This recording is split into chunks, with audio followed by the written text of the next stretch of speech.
이번 주에는 정말 미친 변동성의 한 주가 이어졌죠. 러시아 사태를 시작으로 국가적인 분쟁들이 이어지고 금리 인상 얘기 그리고 인플레 얘기도 계속 이어지면서 시장이 계속해서 출렁했던 한 주였습니다. 네, 그래서 주요 이슈들을 하나씩 짚고 가면은 일단 러시아 우크라이나 사태는 무슨 일이 벌어질지는 모르나 언론 플레이가 기본적으로 난무하고 있죠. 실제로 증시가 러시아 우크라이나 사태 관련 뉴스가 하나하나 터질 때마다 굉장히 출렁였던 시장이었고, 다음 주 월요일은 참고로 휴장이에요. 대통령의 날이라고 해서 미국 전직 대통령들을 기리는 그런 날로 휴장을 하는데, 이렇게 증시가 변동성이 심한 상황에서 연휴가 길어지면은 투자자들은 보통 한번 발을 빼고 숨어 있는 모습을 보이거든요. 그래서 무슨 뉴스가 튀어나올지 모르는 상황이라 투자자들이 일단 잠시 발을 뺐습니다.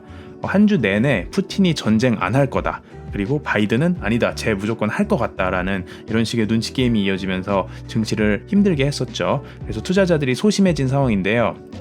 그러다 보니까 실제로 증시도 하락 마감하고 거래량도 줄어든 모습을 보였습니다. 마침 금요일에는 옵션 만기일이 있었는데요. 시장에서 풋옵션 베팅이 늘어난 상황입니다. 이 말은 즉 시장 참가자들이 시장 하락에 대한 베팅을 늘린 거죠. 그리고 개인 투자자들을 대상으로 한 투자자 심리 설문조사 결과 시장에 대해 긍정적으로 생각하는 비율이 20% 미만, 이 수치가 최근 5년연의 최소치로 떨어졌어요. 아래 차트를 보시면은 2월 16일에 끝나는 주에 시장에 대해 bulish한 숫자가 19.2%밖에 안 되죠. 참고로 43.2%가 bearish하게 생각을 하고 있습니다. 테크주들의 하락이 심한 상황에서 캐시우드 같은 경우에는 올해 아크 펀드는 33% 빠지는 힘든 상황을 보내고 있는데, 어쨌든 테크 종목이 저평가되었다고 계속 주장을 하고 있습니다.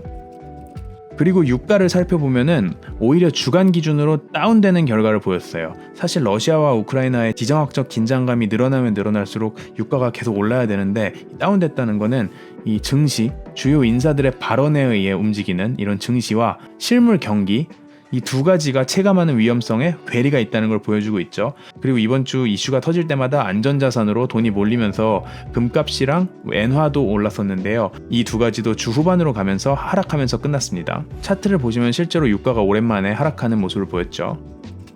이번 주엔 연준 인사들의 발언도 이어졌는데요. 한마디로 요약하면 엄청나게 빡센 매파로 시작해서 그냥 적당히 빡센 매파의 흐름으로 흘러갔다고 볼 수 있습니다. 물론 여전히 매파고요. 주 초에는 그 전주부터 계속해서 언론에 나왔던 이 제임스 블라드 총재, 세인트루이스 연방은행의 총재인데요. 올해 FOMC 투표권을 가지고 있는 사람이죠. 어쨌든 이 사람이 3월에 50bp 올리고 상반기 내 100bp 올려야 된다, 이런 식으로 금리 인상을 더 빡세게 해야 된다고 하면서 더 빠른 속도의 통화 긴축을 주장을 했었는데, 이번 주에도 계속돼서 일관된 메시지를 던졌죠. 연준이 인플레 파이터를 천명하고 나선 이상 시장에서 신뢰감을 얻기 위해서는 초장부터 빡세게 잡아야 된다, 이런 메시지를 전해줬고, 그런데 주 후반으로 갈수록 전반적으로 분위기가 덜 매파적으로 바뀌어갔어요. 일단 연준의 1월 FOMC 회의록이 공개됐는데 딱히 특별한 내용이 없었죠. 긴축에 속도 낸다는 얘기이긴 한데, 시장에서 기대하고 있던 3월에 50bp 올리고 연내 7회에 올리겠다는 이런 빡센 기대감보다는 덜 빡센 코멘트, 그러니까 엄청난 매파를 예상했는데 그거보단 좀 덜한 매파가 나왔다라는 거였고, 그리고 또 금요일날 이어진 연준 인사들의 인터뷰에서 윌리엄스 총재 같은 경우, 이 뉴욕 연방은행의 총재인데요. 참고로 뉴욕 연방은행은 연준 자체의 이사들의 버금가는 지위를 가지고 있죠. 각 지역마다 연방은행들이 있고 그 지역마다의 총재들이 있는데, 그 중에서도 뉴욕 연방은행 같은 경우에는 연준의 이사급의 그런 센 발언권을 가지고 있습니다.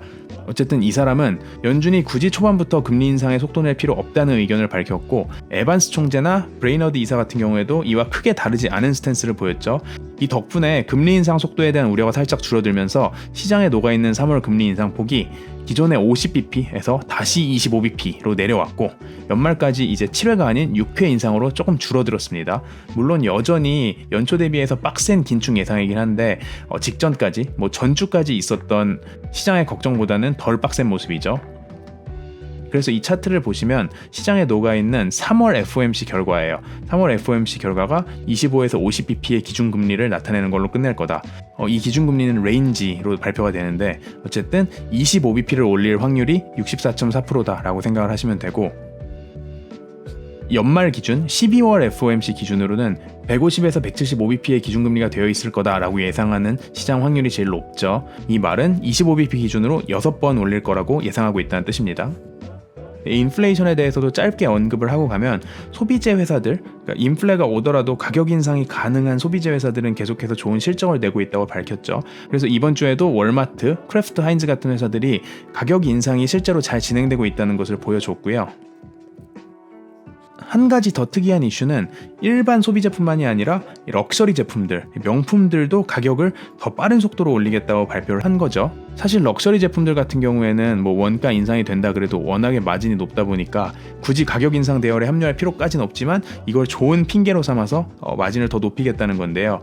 구찌의 모회사인 캐링 같은 경우에도 실적이 기대 이상으로 나왔고 LVMH 같은 경우에는 이번 주에 전 세계 핸드백 가격을 평균 6에서 7% 인상한다고 밝혔죠. 어차피 자기 브랜드 핸드백 사는 고객들은 이 정도 가격 오르는 거 갖고는 신경도 안 쓴다 라는 생각이고, 샤넬이나 에르메스도 매년 평균적으로 올리는 가격 인상 폭보다 한 2배 정도의 가격 인상을 결정을 했다고 합니다. 그리고 러시아와 우크라이나 외에도 전 세계적으로 분쟁들이 이어지고 있어요. 먼저 미국과 중국 간의 분쟁을 살펴보면은 이건 몇 년 된 얘기죠. 근데 이 미국의 중국 대리기가 지속되고 있고, 이번에는 위챗의 이커머스와 알리익스프레스 이 두 개의 서비스를 짝퉁 장터 명단에 추가를 했습니다. 미국에서는 2011년부터 지식재산권을 위협하는 이런 짝퉁 악성 업체들의 명단을 발표하는데요. 이 명단 자체로 딱히 뭘 하거나 강제성이 있는 건 아니지만 아무래도 이 명단에 올라가면 기업 이미지에 전 세계적으로 타격을 입겠죠. 참고로 타오바오나 핀도더 같은 경우도 이미 명단에 올라가 있는 상황입니다. 그리고 중국과 인도 간의 분쟁도 계속 이어지고 있는 상황인데요. 이거는 언론에 그렇게 많이 나오진 않지만 어쨌든 국경을 두고 접경 지역에서 계속해서 분쟁이 일어나고 있는 나라들입니다. 이번 주에는 인도에서 중국계 앱 54개를 앱스토어에서 강제 삭제해버리는 사건이 있었는데요. 그 중에 하나가 특히 한국의 배틀그라운드와 비슷한 프리파이어라는 게임인데, 이 게임을 만든 이 가레나라는 회사가 동남아판 텐센트라고 불리는 C그룹의 게임 개발 유통사입니다. 어쨌든 이 게임 자체가 인도에서 삭제가 되면서 C의 주가가 급락을 했겠죠. 한편 아크의 캐시우드 같은 경우에는 이 C를 더 쓸어 담은 걸로 알려졌습니다. 그리고 중국 내에서 빅테크 때려잡기도 진행 중인데요. 금요일에는 음식 배달 수수료를 줄이라는 지침이 내려왔죠. 이 때문에 중국판 배민인 메이투안 같은 경우 직접적으로 매출에 이제 타격을 입게 될 거고, 요 때문에 이 메이투안 대주주인 텐센트와 이 메이투안의 경쟁 서비스를 운영하는 알리바바 같은 경우도 동반 하락을 했습니다. 참고로 메이투안 같은 경우에는 자사 플랫폼 독점 사용을 음식점들 파트너들에게 요구했다는 혐의로 작년에도 벌금을 받았었죠. 자, 그리고 이번 주에는 중국 기업의 미국 상장이 작년 7월 이후에 처음으로 이루어졌죠.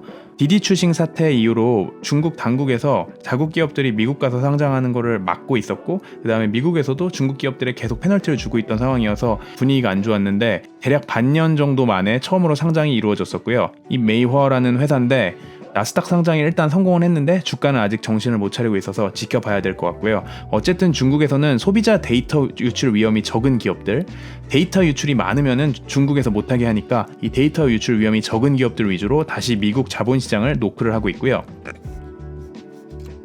또 다른 지난주 핫 주식으로는 타워 반도체가 있었죠. 인텔이 파운드리 사업으로 확장을 하겠다, 남의 반도체 외주 생산하는 비즈니스도 확장하겠다고 하면서 관련 영역의 회사들을 계속 인수하려고 노력 중이었는데, 어쨌든 타워 반도체를 인수한다는 소식과 함께 반도체 업종 전반을 잠시나마 끌어올렸었습니다. 한편 버진 갤럭틱 같은 경우에는 우주 여행 상품 판매를 시작한다는 소식에 30% 넘게 올랐다가 한 주에 걸쳐 제자리로 돌아오는 엄청난 변동성을 보여줬고, 참고로 이 버진 갤럭틱의 수장을 이제 맡았던 차마스 같은 경우 스펙 왕이라고 알려졌던 사람인데, 이 사람이 이제 주말에 버진 갤럭틱에서 물러나겠다라고 하면서 또다시 이슈가 됐었죠. 그럼 순살은 다음 주에 또 다른 한 주간의 소식을 갖고 돌아오도록 하겠습니다.